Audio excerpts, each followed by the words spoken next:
Bonjour chers élèves de la terminale S. Donc aujourd'hui, nous allons partager ensemble sur les calculs d'air. C'est vrai que nous avons eu à calculer les aires depuis les classes antérieures, depuis le CM2. On a vu quelques aires comme l'aire d'un rectangle, d'un carré, ainsi de suite. Donc là, je donne un aspect déjà que nous avons déjà vu, c'est l'aire d'un rectangle. Et vous voyez le monsieur, mais avant de commencer, donc le plan est mis ici dans le repère orthonormé OIJ, où l'unité graphique est le centimètre. Donc l'unité d'air, notée UA, ça va égal donc à 1 cm par 1 cm. Donc c'est ce que j'ai représenté sur la figure dans le repère orthonormé. Donc ça me fait l'unité d'air 1 cm au carré. Donc pourquoi je vais prendre un cas particulier, c'est pour voir d'abord la notion d'air et que nous allons voir ensemble pour un cas très simple. Là c'est l'aire d'un rectangle qui a été vu donc à l'élémentaire. Là je me donne un rectangle ABCD et soit L sa longueur, donc qui mesure 4 cm, L sa largeur qui mesure 3 cm. Alors l'aire A de ABCD et A égale à la longueur multipliée par sa largeur. Ça me fait 4 cm fois 3 cm égale à 12 cm au carré. Nous allons aussi voir d'autres approches, revoir le calcul d'air avec d'autres outils.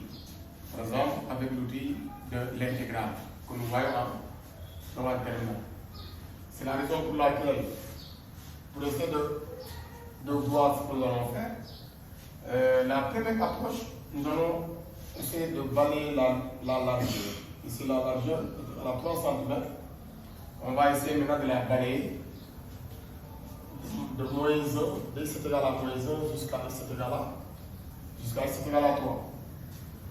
Cela nous donne déjà un aspect du cours. Il dit que pour calculer l'aire, il nous faut intégrer une longueur. Là, quelle longueur à intégrer pour ce cas-là? Nous allons intégrer la largeur qui est une distance, ici qui est fixe, qui ne varie pas, sur l'intervalle moins 1 jusqu'à 3. Et en le faisant, je vais écrire donc la formule de l'air qui sera égale à l'unité d'air multipliée par l'intégrale avec les x qui varient de moins 1 jusqu'à 3. Et c'est le segment AB qui a été balayé sur cette longueur qui va faire 4 cm. Donc, comme je balaye la largeur, je vais mettre donc la largeur PTN sur la longueur moins 1 jusqu'à 3 et le tout des dx. Donc, dx qui est différentiel, cela nous montre donc nous travaillons avec la variable x. Or, cette largeur est égale à 3. Ceci va nous amener à mettre l'air qui devient encore l'unité graphique, l'unité d'air. L'intégrale de moins 1 à 3 dvx.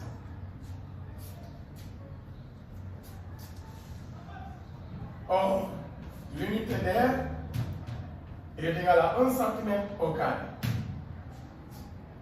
Nous connaissons une primitive de 3. C'est la fonction à tout x associé 3x. Donc ceci va donner 1 cm au carré, l'unité d'air, multiplié par une primitive de 3, compris entre moins 1 et 3. Ce qui va nous amener à dire que ceci devient l'image de 3 par la fonction f de x égale à 3x. Donc ça nous fait 3 fois 3. Donc on remplace x là par 3. Moins 3 multiplié aussi par moins 1.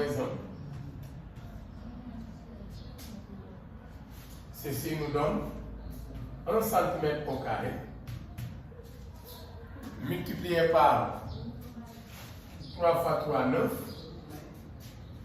Moins 3 multiplié par moins 1 aussi, ça nous fait plus 3. Et voilà. D'où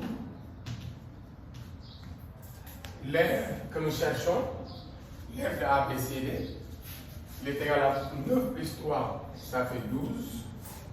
Et 12 multiplié par 1 cm au carré, ça nous fera donc 12 cm au carré. Voilà. Donc il faut voir que là nous avons balayé cette largeur sur une longueur qui fait 4 cm. Ça serait aussi la même chose. Si aussi on avait pris encore l'unité d'air, essayez de balayer la longueur, essayez de balayer cette longueur-là, BC, sur une distance donc qui fait 3 cm. Si Y varie de moins 1 à 2, donc ça nous fait moins 1 jusqu'à 2, dx. Là, on allait avoir aussi 1 cm au carré, comme ça je vois. Intégrale de moins 1 jusqu'à 2. Grand L est égal à 4 cm, donc ça me fait 4 dx. Ce qui va me donner 1 cm au carré, multiplié par une primitive de Kx qui est comprise entre moins 1 et 2. Et le tout allait donner 1 cm au carré, multiplié par 4 fois 2, moins 4 aussi multiplié par moins 1. Voilà. Ça nous fait 4 fois 2, donc égal à 8. 8 plus 4, ça fait 12. Donc là, ça allait donner 8 plus 4, le tout centimètre carré. D'où